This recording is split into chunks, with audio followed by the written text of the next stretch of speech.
ایک حمد قولی ہے، ایک حمد فعلی ہے اور ایک حمد حالی ہے۔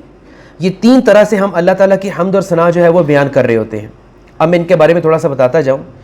حمد قولی سے مراد یعنی کہ اللہ تعالیٰ کی وہ حمد، اللہ تعالیٰ کی وہ ثنا یا اللہ تعالیٰ کا وہ شکر جو ہم اپنی زبان سے ادا کرتے ہیں، اللہ تعالیٰ کی وہ تعریف جو ہم زبان سے ادا کرتے ہیں، تو وہ حمد قولی ہوتی ہیں۔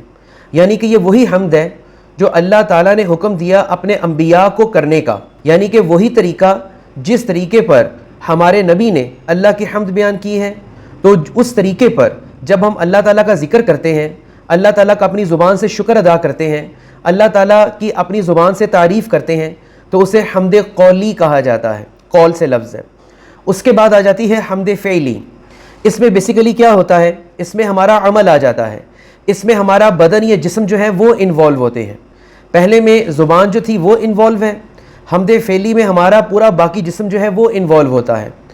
یہ حمد فعلی کس قسم کی ہوتی ہیں کہ جس طرح ہم اللہ تعالیٰ کی جو عبادت کرتے ہیں، نماز پڑھتے ہیں، اس میں ہمارا پورا جسم جو ہے وہ اس میں ایکٹیو ہوتا ہے، تو ہم اپنے بدن اور جسم کے ذریعے اللہ تعالیٰ کی حمد بیان کر رہے ہوتے ہیں۔ اسی طریقے سے ہم اس کے علاوہ کوئی اور نیک عمل جو عملی طور پر کرتے ہیں، فزیکلی پرفارم کرتے ہیں، کوئی نیک عمل۔ نیک عمل سے مراد کیا ہے، یا یہاں میں ضمن ایک بات کرنا چاہوں گا، میں نیک عمل سے مراد ہر وہ اچھا کام جو شریعت نے ہمارے لیے ترتیب دیا ہے، ایسا کام جو بظاہر دنیا کی نظر میں اچھا ہو لیکن شریعت نے اس کو اچھا نہ سمجھا ہو، تو وہ اچھا کام کبھی بھی نیک عمل نہیں ہوتا۔ یہ بات ذہن میں رکھیے گا۔ پھر میں دوبارہ اپنی بات دہرا لوں، ہر وہ کام جو دنیا کی نظر میں اچھا ہو، گڈ ڈیڈز ہوں، لیکن شریعت میں اس کی کوئی گنجائش نہ ہو، شریعت میں اس کے اوپر آبجیکشن ہو، تو وہ جو گڈ ڈیڈ ہوں گے وہ کبھی بھی نیک عمل نہیں ہوں گے۔ جب وہ نیک عمل نہیں ہوں گے تو وہ نیکی بھی نہیں ہوگی۔ یہ پوائنٹ آپ نے اسلام کا یہ نیکی کا فلسفہ سمجھنا ہے۔ یہ انشاءاللہ کبھی تفصیل آئے گی، اس کے بارے میں لازمی بیان کروں گا میں۔ یہ پوائنٹ بڑا اہم ہے جس کے پیچھے ہم آج کل بڑا دھوکہ کھا جاتے ہیں کہ ہم ہر اچھے کام کو نیک عمل سمجھ لیتے ہیں، ایسا نہیں ہے۔ Any who, I am going back now. حمد فعلی سے مراد ہر وہ عمل، جسمانی عمل جس کو شریعت نے ہمارے لیے ترتیب دیا ہے اور ہم اللہ کی رضا کے لیے وہ کام کریں، تو وہ حمد فعلی ہوتا ہے۔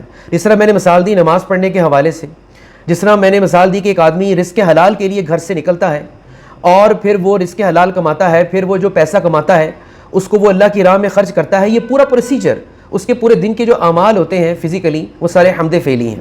اس کے بعد آتی ہے حمد حالی۔ حال، ہم کہتے ہیں نا کیا حال ہے تمہارا، تو حال سے مراد یہاں کیفیت ہے۔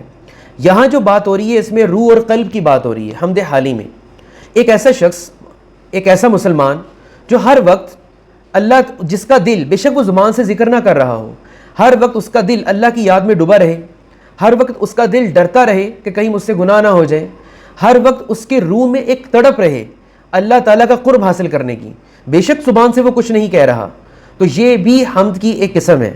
اسے حمد حالی کہا جاتا ہے۔ حمد حالی میں جو سب سے بہترین حمد ہم اللہ کی کرتے ہیں اپنے روح اور قلب سے، وہ تقویٰ ہے۔